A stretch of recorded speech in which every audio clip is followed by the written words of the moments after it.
Olá, pessoal, tudo bem? Já estão entrando por aqui, eu já dei um chute no...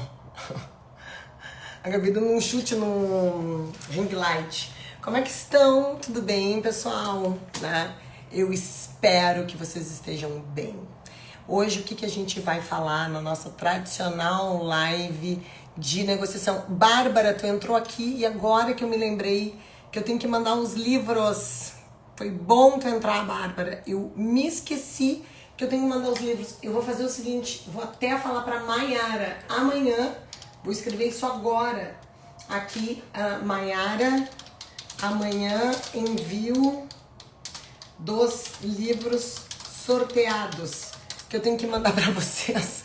Tenho pra mandar pra vocês o custo dos livros, né? Eu acabei me esquecendo. O Magno também já me pediu inbox. Cara, que tá sendo uma correria, tá sendo realmente uma correria, mas certo que já mandei aqui pra ela, não deixa eu me esquecer, não deixa eu esquecer. Até já quero te dizer, Bárbara, que a gente já meio que cotou, eu acho que aí pra tua região dá mais ou menos uns R$50 e lá pro Magno dá mais ou menos uns R$75. Eu vou avisá-los, inclusive, né? Aí vou pedir pra Maiara entrar em contato com vocês por WhatsApp. Se vocês puderem, eu vou passar o WhatsApp do escritório e vocês entram em contato por WhatsApp. E aí a gente organiza já essa questão do envio do livro, tá bom? Então vou acabar essa live e vou mandar. Gente, nós vamos falar hoje sobre a Lei 14.711, de 30 de outubro de 2023.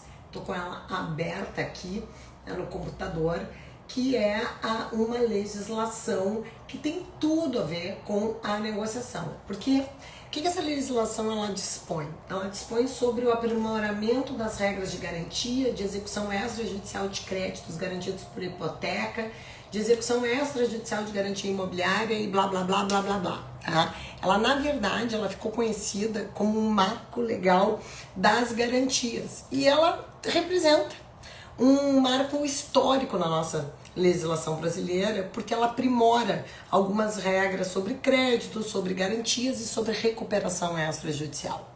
E esse tema, ele tem toda uma conexão com a negociação. Vocês sabem que a gente começa a perceber como saber negociação vai ser um diferencial para o advogado do futuro. Porque a legislação, gente, ela já sofreu significativas alterações. Isso a gente fala do CPC, que já incorporou, né, no seu texto o sistema multiportas, já incorporou os métodos adequados de resolução de conflitos lá com a própria questão da mediação, da conciliação, da arbitragem. Mais ainda, a gente vai vendo assim, uma série de legislações, a gente vê CPC, lei de mediação, a gente vê a própria alteração da lei de arbitragem e alterações pontuais em legislação. A legislação de recuperação judicial e falências, por exemplo, tem um dispositivo lá, se não me engano, do artigo 20 em diante, artigo 22, que fala da questão da mediação inserida dentro da recuperação judicial.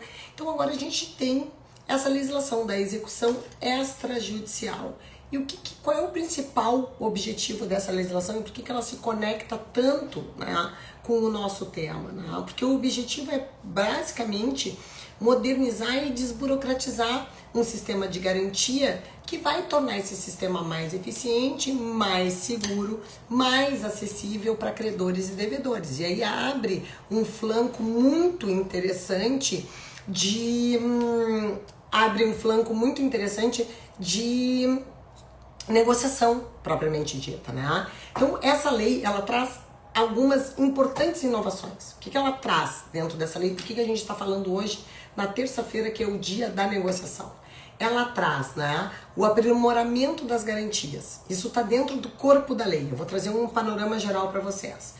Então são novas modalidades de garantia, se criam essas novas modalidades, como penhora de recebíveis, hipoteca em cédula de crédito imobiliário, tá? Se ampliam opções para credores e para devedores. Então essa é uma característica, né, da legislação. Se faz também uma simplificação da constituição e execução das garantias. Se simplificam procedimentos para constituir, para executar garantias, como a penhora e a hipoteca, se reduzindo custos e burocracia. Então, se acelera o recebimento do crédito através de uma execução extrajudicial, a negociação nunca teve tanto em voga, né, gente? Porque aí está um momento de se negociar, porque a legislação ela tem um intuito de trazer uma maior segurança jurídica para quem? Para os credores, que vai trazer umas regras que são mais claras, mais objetivas sobre essa execução de garantias, né? Então, logo que eu vi, fui dar uma lida na legislação, né, porque tem tanta gente falando sobre isso e eu percebi de cara a pertinência e a correlação com a nossa matéria, porque nas questões de execução de créditos, as ferramentas negociais elas também são imprescindíveis, gente.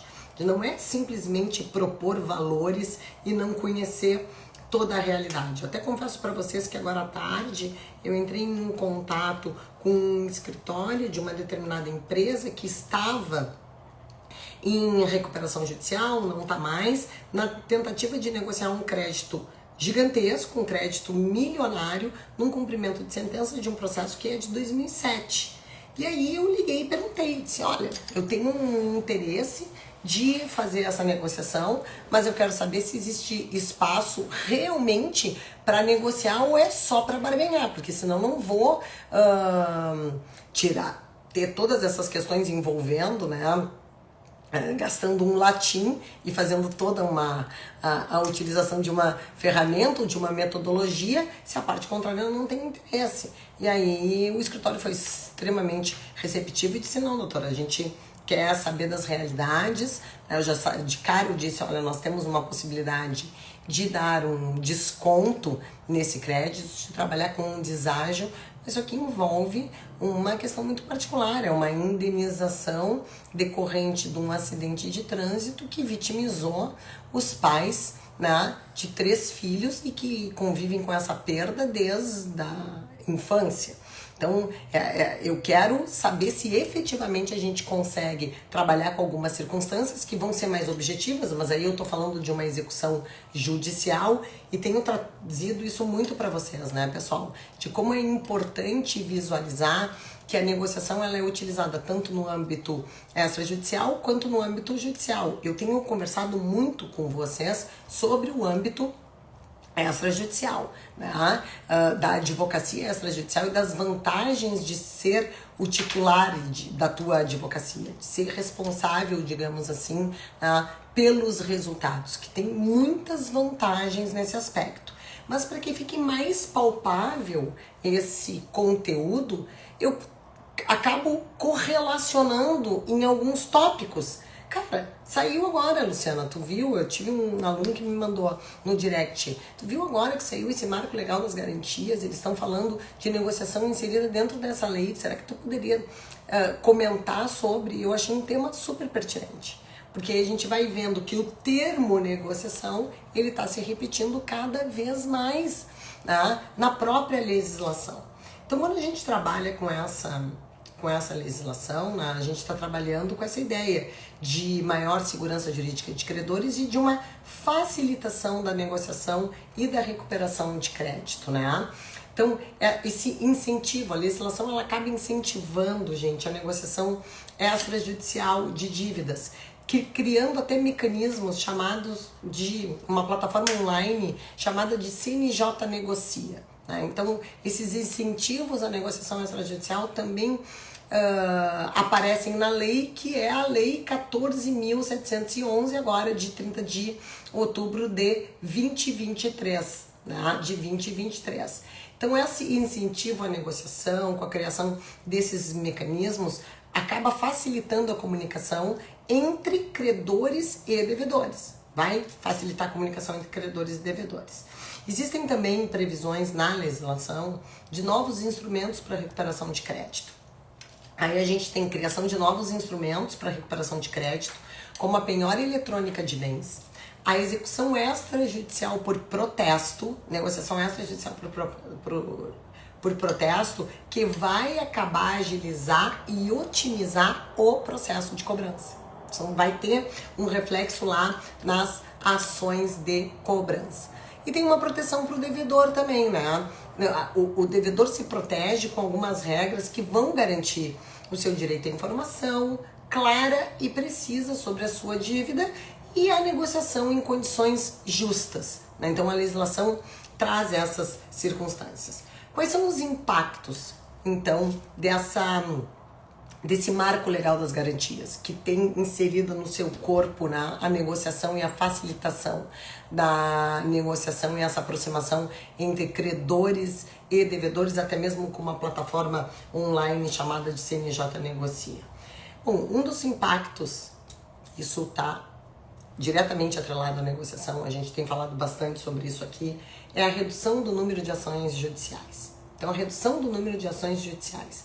Essa lei, ela deve contribuir, sem dúvida nenhuma, para uma desjudicialização, né, dos conflitos que são relacionados a crédito. Então, o intuito é que diminua o número de ações judiciais, de cobrança, por exemplo, de ações monitórias ou ações executivas, né, que buscam o pagamento de uma quantia certa para aliviar essa carga sobre o judiciário, porque nós não temos dúvidas que o judiciário está sobrecarregado. O judiciário está sobrecarregado. Qual é o outro impacto que essa legislação traz? Além da redução do número de ações judiciais, né? Um aumento da efetividade da cobrança. Sai do judiciário, mas eu tenho que trazer elementos, né? Mecanismos de efetividade para que essas cobranças se efetivem no âmbito extrajudicial. E aí essas novas ferramentas de recuperação de crédito, elas devem aumentar as chances de o credor receber o que é devido, né? Enquanto o devedor, ele vai ter mais oportunidades de negociar e de quitar as suas dívidas em condições mais favoráveis. E aí é muito importante, gente, que nesse sentido, nesse cenário, os devedores e credores estejam acompanhados de advogados que façam uma análise de risco para eles, tá? Essa é a grande questão. O que um advogado negociador ele acaba aprendendo? Ele acaba aprendendo a fazer uma análise de risco. Hoje mesmo eu estava trabalhando em uma negociação extrajudicial e a minha cliente mandou um WhatsApp e disse assim: olha, eu quero saber se já teve uma resposta da proposta que nós formulamos, porque se não teve, eu gostaria de dar por encerrada a negociação e já propor a ação. Ela conversou isso, acho que deu 10 minutos, a parte contrária entrou em contato e perguntou se poderia agendar uma reunião para sexta-feira. E eu, né, conversando no telefone, disse: olha, não tem problema, nós podemos agendar a reunião para sexta-feira, mas eu preciso comunicar que o cliente já está incomodado, que a negociação não está andando. E ela quer o ajuizamento da ação. Muitas vezes, nesse determinado momento em que a parte fica, não está respondendo, vamos ajuizar, eu preciso segurar um pouco porque a gente entende o sentimento que está por trás. Essa demora da parte contrária em fazer uma contraproposta, por vezes é lida como uma desconsideração, como uma falta de respeito, né? Como um descaso para aquele conflito que é tão importante para quem está buscando uma solução pela via amigável. Eu acabei ligando para minha cliente e disse: olha, nós já marcamos uma reunião para sexta-feira, vamos ver qual é a proposta que vai vir, vamos segurar um pouco, por quê? Porque mesmo que a gente faça o ajuizamento na semana que vem da ação, o processo judicial ele vai tramitar por um período muito maior do que se eventualmente nós aguardarmos um pouco por esse prazo, né,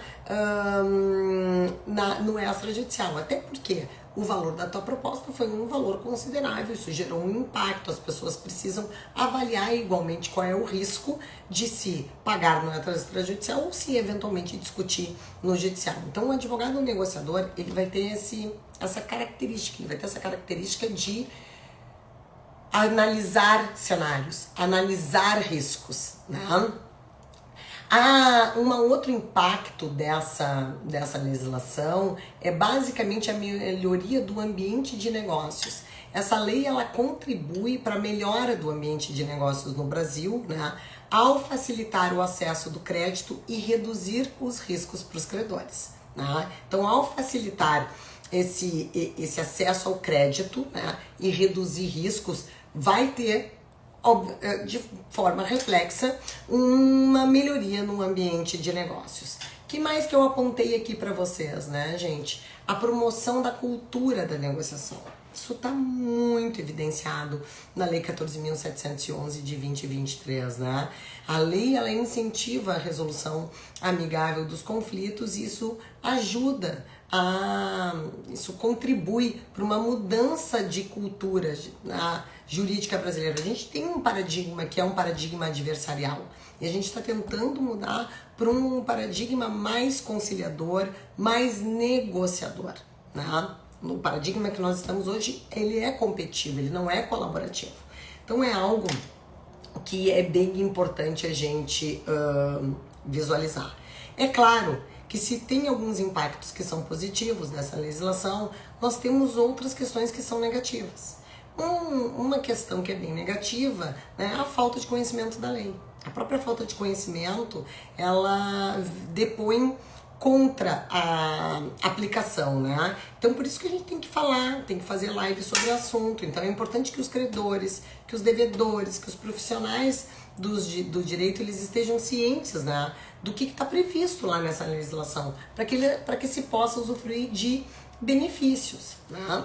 Vai ser necessário também implementar uma determinada infraestrutura, né, adequada para o funcionamento da lei, como a gente mencionou anteriormente. A própria plataforma online do CNJ negocia, criar um ambiente propício para a negociação das dívidas e para treinamentos de profissionais na área. Gente, para que a cultura de negociação ela seja introjectada no nosso país, nós temos que treinar pessoas. Nós precisamos capacitar pessoas. As pessoas precisam entender o que é negociação.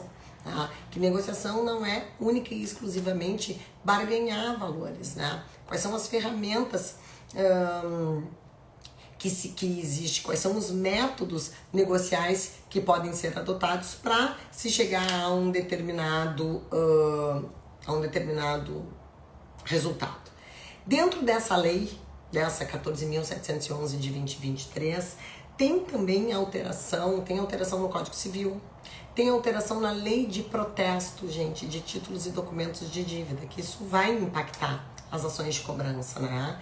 Então, ela trouxe algumas alterações na lei de protesto e documentos de dívidas, que é a lei 94 e 92 de 97, e a principal mudança está na negociação. A principal mudança aqui é trazer, tá lá no artigo 11 da lei, olhem só que interessante, tá, nesse sentido, olhem que interessante, as principais alterações no que diz respeito ao protesto, que alterou a lei de protesto, mas tá lá no artigo 11 da 14.711 de 2023. Solução negocial prévia ao protesto, então uma necessidade de uma obrigatoriedade de tentativa de negociação. Então, antes de iniciar o protesto, o credor fica obrigado a tentar negociar a dívida com o devedor por meio de plataforma eletrônica ou por qualquer outro meio idôneo. Claro, tem que comprovar que tentou negociar. Qual é o prazo da negociação, gente? O prazo para tentativa de negociação é um prazo de 30 dias, contados a partir da notificação extrajudicial do devedor. Então, a partir da notificação extrajudicial do devedor, tem esse prazo de 30 dias. Tem ainda a suspensão do protesto. A suspensão do protesto. Então, se a negociação ela é iniciada dentro do prazo, o protesto fica suspenso até o término, mesmo que sem acordo. Então, até o êxito ou a negociação restar inexitosa, está suspenso o protesto. Então, vejam o seguinte, né? Solução negocial prévia ao protesto. Obrigatoriedade de tentativa de negociação, prazo para negociação e suspensão do protesto. Vejam que interessante, né? Incentivo, depois nós temos o incentivo à renegociação das dívidas protestadas. Incentivo à renegociação das dívidas protestadas. Porque o que se quer é basicamente receber e o outro se quer pagar, né? Então, fomentar. Então, essa facilitação da renegociação. O devedor ele pode solicitar a qualquer momento a retirada do protesto para fins de renegociação da dívida, mesmo após o protesto ter sido lavrado. Lavrou o protesto, está operando os efeitos, né, dessa em face dessa lavratura. Pode retirar o protesto, vamos negociar. Não, porque o meu prejuízo está sendo maior com o protesto da dívida do que com o não pagamento. Extinção do protesto após o acordo. Então, se a dívida ela é renegociada e um acordo ele é firmado entre as partes, o protesto fica extinto automaticamente. Né? E uma consulta gratuita à situação protestual. Então, o devedor ele tem direito de consultar gratuitamente a sua situação protestual a qualquer momento. Então a gente vai ver uma atuação assim cartorária bem significativa nesse sentido, né, gente? O que nós vamos ter também? Um aprimoramento das regras sobre o protesto. E aí a simplificação do procedimento, a digitalização de documentos e a maior transparência.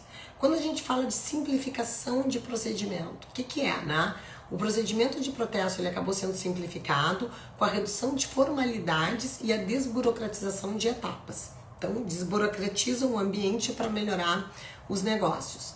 Digitalização dos documentos. Então, a lei vai incentivar a digitalização dos documentos para a lavratura do protesto, vai reduzir o uso do papel e vai facilitar o acesso à informação, que a gente já viu ali que o devedor tem que ter o acesso a essa informação de forma gratuita, né?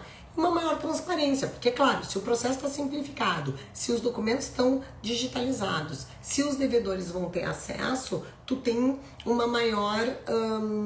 vai ter uma maior transparência. Então, ela vai aumentar a transparência no processo de protesto com uma obrigatoriedade de disponibilização das informações online sobre todos aqueles protestos que foram lavrados, né?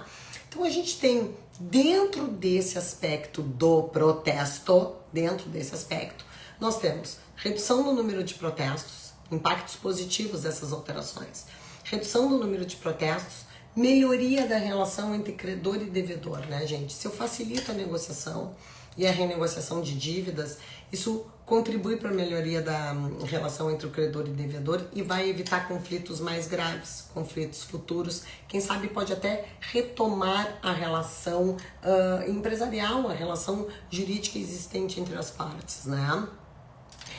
A diminuição da inadimplência, isso também não tem dúvida. Eu fiz aqui um resumo do que a gente tinha que conversar, porque são vários aspectos dessa legislação e eu peguei o que tinha mais conexão com o nosso tema, tá, gente?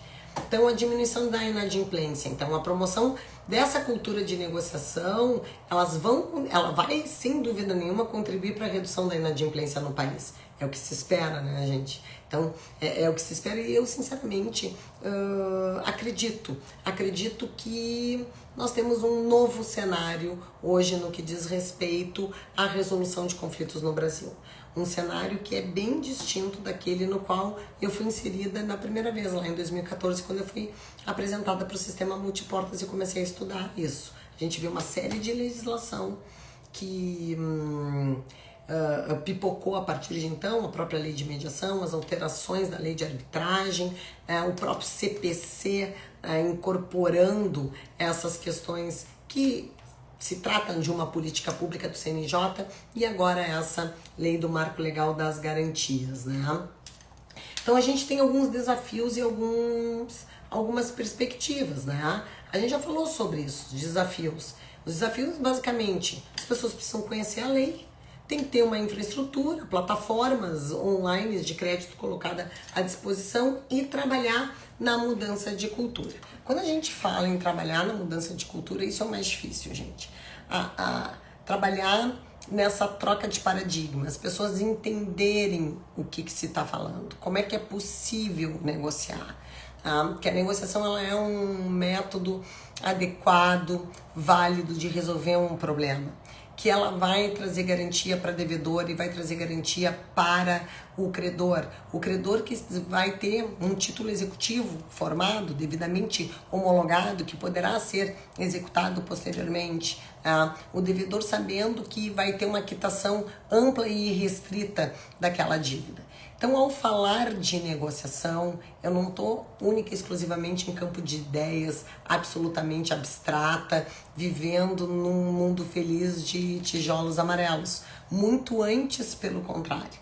A minha tentativa aqui, nessas terças-feiras, é trazer assuntos variados, ligados a esse tema e, quando muito, fazer uma conexão com uma série de legislações que já estão presentes no nosso dia a dia. Então, nossa live de hoje era para dizer, cara, a negociação está inserida nessa legislação que trata da execução extrajudicial, que trata do protesto, que trouxe alterações para o Código Civil. Afinal de contas, será que vale a pena eu me capacitar? Será que vale a pena eu entender o que é a negociação, me transformar em um advogado negociador? Te transformar num advogado negociador não quer dizer única e exclusivamente que tu irás trabalhar só no extrajudicial, muito antes pelo contrário. Tu vai ter mais ferramentas, maior habilidade, tu vai ter uma estratégia maior para conseguir, inclusive, compreender novas legislações e conseguir trabalhar com análise de risco, conseguir prestar um serviço de maior qualidade para o teu cliente, tá bem? Pessoal, é isso, a gente sempre faz uma live rapidinha nas terças-feiras, salvo quando eu tô com algum convidado especial, né? Para tratar desse tema específico, é mais para provocar a curiosidade de vocês. E aí, qualquer dúvida, qualquer debate, vocês sabem que eu tô aqui esperando trocar ideia. Beijo, até terça-feira que vem.